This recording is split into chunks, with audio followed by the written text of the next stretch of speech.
It's Tuesday morning. Your manager sends a 2 p.m. meeting invite. No subject, no agenda. Just your name and 30 minutes blocked. And you already know how it's going to go. He's going to say something you disagree with, and you're going to nod. Not because he's right, not because you don't have a better idea, but because you checked your bank account this morning. Rent is due in 11 days, and you literally cannot afford for that conversation to go sideways. So you smile. You say, that makes sense, about something that absolutely does not make sense. Then you drive home with that specific kind of exhaustion that has nothing to do with hard work. It's the exhaustion of shrinking yourself all day. That's not a confidence problem. It's not even a career problem. It's a math problem. And there's a specific number that solves it. I'm Susan, and today I want to talk about why $3,000 a month in passive income, not $1 million, not early retirement fantasy, just $3,000, is the number that quietly changes everything. Not because of what it buys, but because of what it removes. And why the gap between zero passive income and $3,000 a month might be the biggest gap in personal finance that no one talks about. I know what you're thinking. $3,000 a month is $36,000 a year. That's below the median individual income. You can't retire on that. In some cities, you can barely cover rent. So why does it matter? Because of something called the Alice Survival Budget. Asset limited, income constrained, employed, published by the United Way. It calculates the bare minimum cost of existing as a single adult in America. Not thriving, not brunch and vacations, just housing, food, transportation, healthcare, a phone,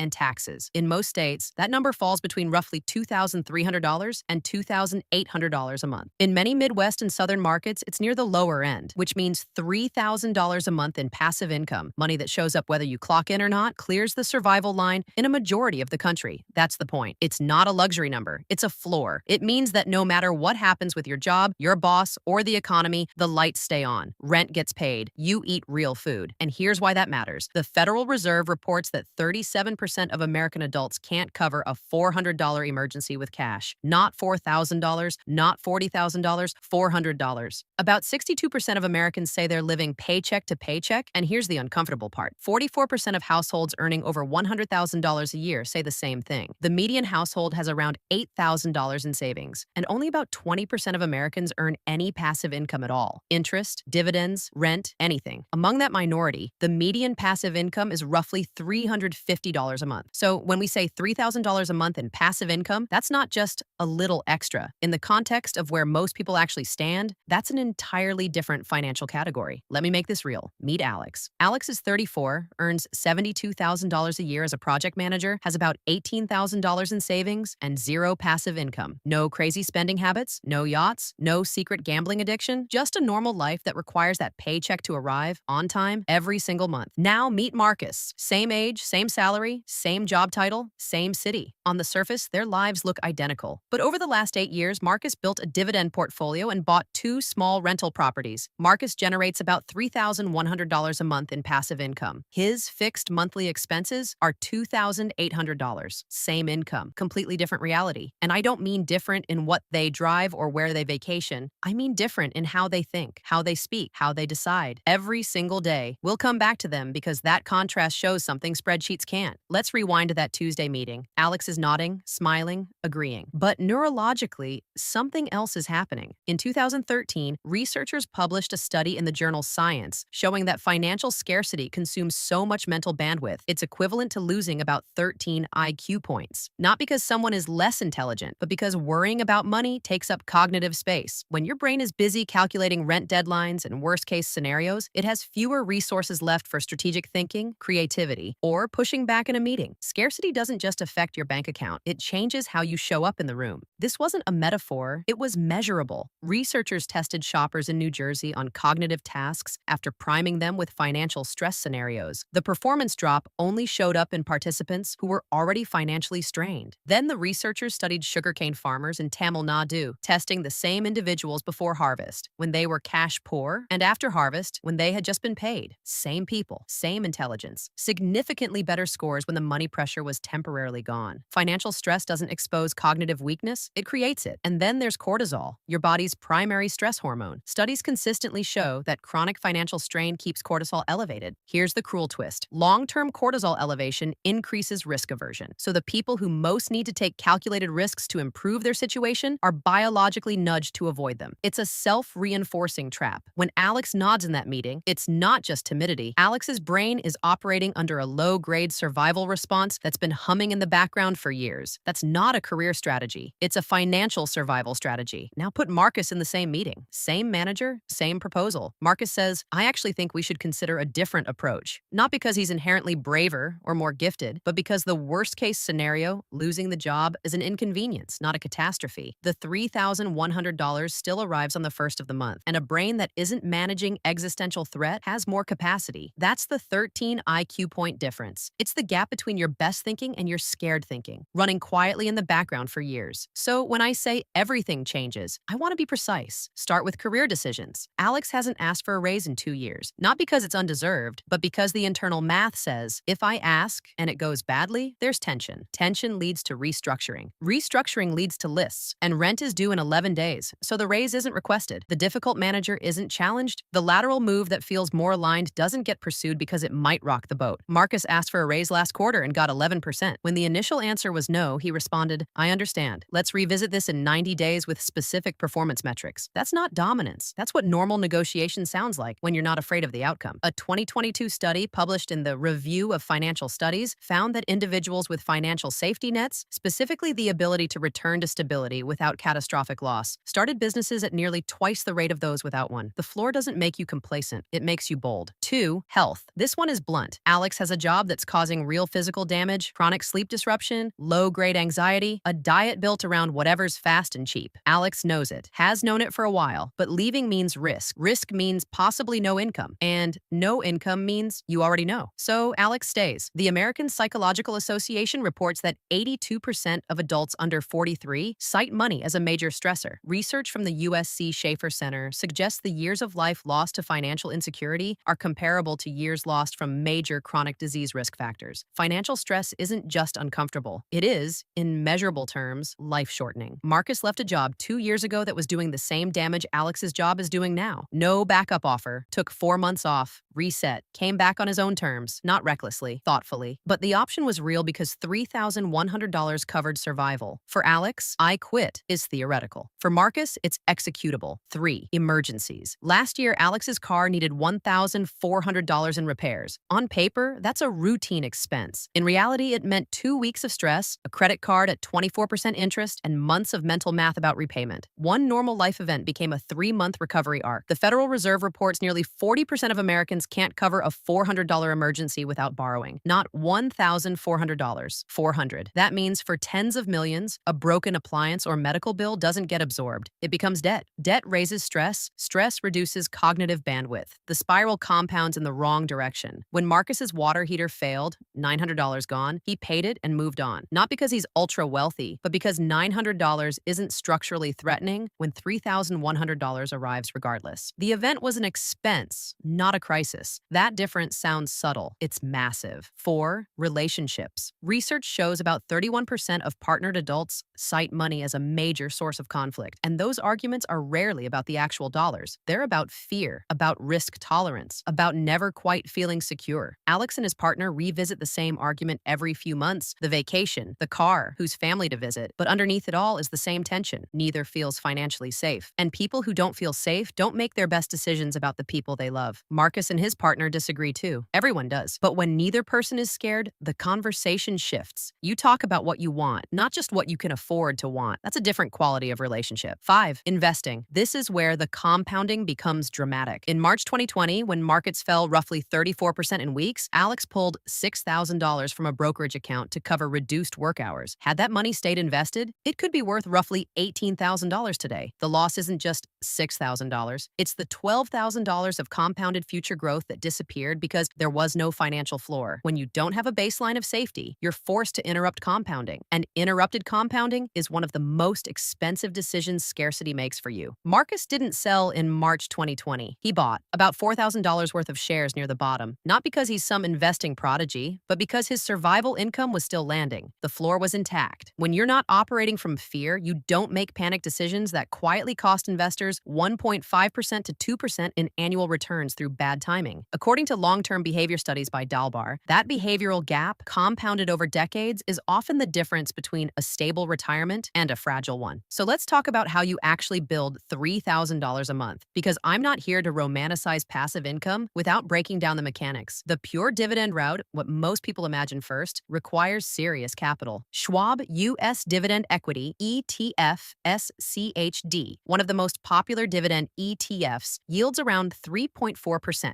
At that yield, generating $3,000 per month requires just over $1 million invested. Even at a blended 4% yield using higher income assets, you're still looking at roughly $900,000. Considering the median U.S. household has about $8,000 in savings, just invest until you hit $1 million isn't realistic for most people, at least not quickly. That's not how Marcus did it. He used a hybrid strategy over 8 years. First, about $290,000 in dividend ETFs, SCHD, HDV, and VYM, yielding roughly 3.9%, producing around $940 per month. That portfolio grew through consistent $950 monthly contributions over 7 years, plus market growth. Nothing flashy, just automation and time. Second, 2 rental properties in a mid-sized Midwestern city. Total down payments, about $95,000. Net cash flow after expenses, roughly $750 per month combined. Is landlording fully passive? No. But with solid tenants and a property manager, it becomes largely hands-off, and tenants are paying down the mortgages simultaneously. Third, about $85,000 allocated to REITs, including realty income and a diversified REIT ETF, yielding about 5.4%, generating roughly $380 per month. Real estate exposure without fixing a single sink. Fourth, a digital product. 3 years ago, Marcus spent 6 months building an online course teaching project management, the exact skill he uses daily. It now generates about $1,150 per month in mostly automated sales. That's roughly 1 sale every few days. Not viral, not flashy, just consistent. Total capital deployed across investments, about $470,000, plus 1 skill monetized digitally. Not easy, not overnight, but far more achievable than waiting for $1 million portfolio to magically appear. Total monthly passive income breaks down like this: about $1,322 from investments, $750 from rentals, and $1,150 from the digital product. That's $3,222 a month. 8 years of steady, deliberate building. No windfalls, no crypto lottery ticket, just consistency. And here's the part Marcus didn't fully anticipate: the growth inside the system. Schwab U.S. Dividend Equity ETF has grown its dividend at roughly 11% annually over the past decade. So that original $940 a month in dividend income, without adding another dollar, could become around $1,580 in 5 years and roughly $2,600 in 10, assuming similar growth. The rentals may appreciate. The course revenue compounds as reviews build and platforms reward longevity. And because Marcus doesn't need this income to survive, every dollar can be reinvested. Compounding runs uninterrupted. As Charlie Munger put it, the first rule of compounding is to never interrupt it unnecessarily. The financial floor is what allows that rule to operate. And here's the counterintuitive truth: $3,000 a month in passive income isn't really about quitting work. Most people imagine hitting the number, handing in their notice, and living on a beach somewhere, and if that's your vision, fine. But the data from universal basic income pilots and financial independence communities tells a different story. When Stockton gave 125 residents $500 a month with no strings attached, recipients actually found full-time jobs at more than twice the rate of the control group. In Finland, basic income recipients worked slightly more than those who didn't receive it. In Namibia, a pilot program led to a 301% increase in entrepreneurship. When people have a floor, they don't stop working. They start working differently. They take smarter risks. They build, they negotiate, they choose. That's the real shift. They try things, they speak up. They walk into that Tuesday meeting and say what they actually think. Marcus didn't quit the day his passive income crossed $3,000 a month. He showed up the next Monday, sat in the same chair, did the same job, but differently. He asked for a raise that afternoon. He volunteered for projects he actually cared about instead of the safest ones. He reached out to a potential business partner he'd avoided for 2 years because if it didn't work out, it no longer threatened his foundation. The goal of $3,000 a month isn't to stop working. It's to stop being afraid while you work. Those are 2 completely different lives. Morgan Housel writes that the highest dividend money pays isn't interest or appreciation. It's control over your time. It's having your Tuesdays back. It's making decisions based on alignment instead of fear. There's a story about Joseph Heller at a party hosted by a billionaire. Someone pointed out that the host had made more money in a single week than Heller earned from Catch-22 in its entire history. Heller paused and said, "Yes, but I have something he will never have. Enough." That word matters. Enough isn't a fixed number. It's the moment the existential financial threat fades and you get to be a full person again. For a lot of America right now, that floor sits somewhere around $3,000 a month. I know for some of you, building toward roughly $450,000 to $500,000 in productive assets sounds distant. I'm not going to pretend it's easy or quick. There's no secret shortcut. But consider this: every dollar you you invest is buying back a fraction of your own decision-making power. At a 4% yield, every $100 invested produces $4 a year that shows up without effort. The first month your passive income covers groceries, something shifts. When it covers your car payment, something shifts again. You start thinking like someone with options. Alex is still nodding in that meeting. Maybe you are too. The real question isn't whether $3,000 a month is mathematically possible over time. With consistency, it usually is. The question is whether you start building the floor and or keep hoping the ceiling rises. Ceilings are controlled by other people. Floors are built by you.